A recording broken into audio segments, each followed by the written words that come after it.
G'day guys, and welcome back to another video for the channel on Football Science, where in today's video I'll be putting where each BBL team sits at this rate on the ladder.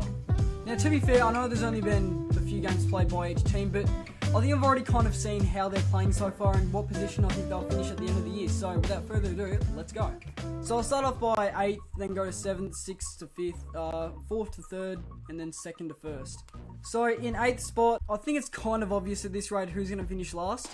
And actually, it's going to be the Brisbane Heat in 8th. And look, it's kind of harsh to do that because I know they've only played one game. And the Brisbane Heat, they're just not looking good early. Now, in 7th spot, I'm going to go for a team that probably wasn't really, I didn't really think would finish 7th. But I think I had them 3rd on my Big Bash predictions.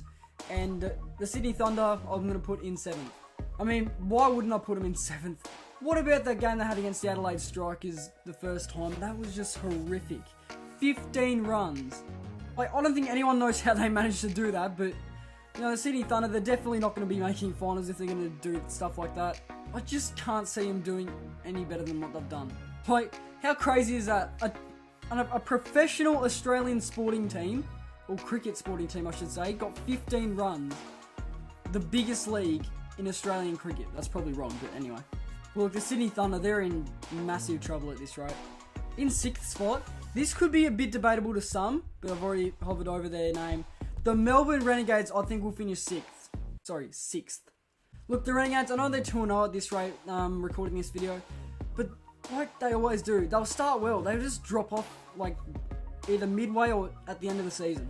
They nearly made it last season, however, they just got beaten and got the wooden spoon, but the Renegades, I don't think they'll make finals. They might, but I reckon it'll be at the lower end. And I know they're 2-0 so far, but again, that's only 2-0. But the people that have picked up, it could help them out and get into finals. But for my prediction, I've got them in 6th. So the 5 that I've got here are the finalists for Big Bash 12. And it's kind of hard to put who's going to go into 5th spot. But to be honest, I don't think 5th spot could be any more deserving to go to the Hobart Hurricanes. I'll tell you what, they have the list to go far in this season, but they've just been way too horrific, the Hurricanes early. Like, barely beating the Scorchers by 8 runs. What a win that was, though. But they couldn't beat the Melbourne Stars. They lost by 32 runs. Yeah, and for my beloved Hurricanes, I just don't think they'll go too far, but then again, they definitely do have the list to go far. And the players that will take him there would have to be Paddy Dooley. You've got Matthew Wade, Benny McDermott, and Darcy Short as well. He's actually starting the batting order for us, so awesome. In 4th spot, I'm going to put the Sydney Sixers in there. I know they're last right now, they're 8th, but they should bounce back like they usually do. I think they normally start bad anyway at the start of the season. It's kind of like the opposite of the Renegades, they start good and drop off. But Sydney, they'll still make the finals, I believe. They're definitely a side that could still be hard to beat. And yeah, don't count them out this year. They are still grand final contenders, premiership contenders even. Yeah. In 3rd spot, they've definitely gone higher than I thought, and the Melbourne Stars are going to be going in 3rd spot. It's a massive jump for the Melbourne Stars from, well, they finished 6th last year, and now they're in 3rd. I think in a couple of weeks, they're getting Glenn Maxwell back, so he should definitely boost their winnings, and yeah, hopefully a couple half centuries for them, and even a century. But Melbourne are really getting star players like Joe Clark, he's really stepped up. Adam Zampa, good as always. Luke Wood even. They're real good players for the Stars, and they could definitely take them fairly far in this season, from what I've seen so far. Now, Adelaide and Perth are left. Which one goes to 2nd in my opinion? I think it would have to be the Premiers. I mean, don't get me wrong, Perth is still an absolutely unbelievable side.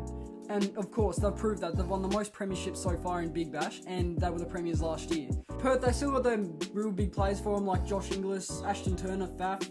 Yeah, all them. They're going to take them to another final, and Perth, I reckon, could make another grand final. Now, the team to beat, I believe, in Big Bash 12, right here, the Adelaide Strikers. My lord, were they unexpected to go there. I think on top I had the Perth Scorchers still, but Adelaide, their start has just been so good.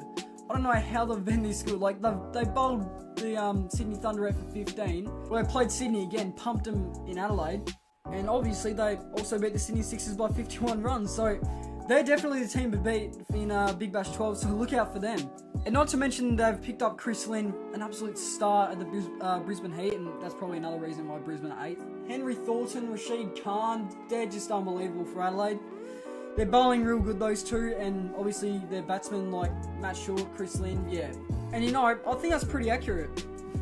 You know, Brisbane, Sydney, Melbourne, Hobart, Sydney, Melbourne, Perth, and Adelaide. I'm absolutely happy with that. So guys, if you did enjoy today's video, please leave a like and subscribe to the Footy Science channel. Obviously, I'll be uploading more content during the off-season. I can't wait for footy season to start. I know it's a fair way away, but it is still coming, and yeah, it won't be long. And also, for the sake of it being New Year's Eve, I hope you all have a very safe and happy Christmas. And yeah, that's pretty much all from me, guys. So thanks a lot for watching, and I'll see you in the next one. See yous.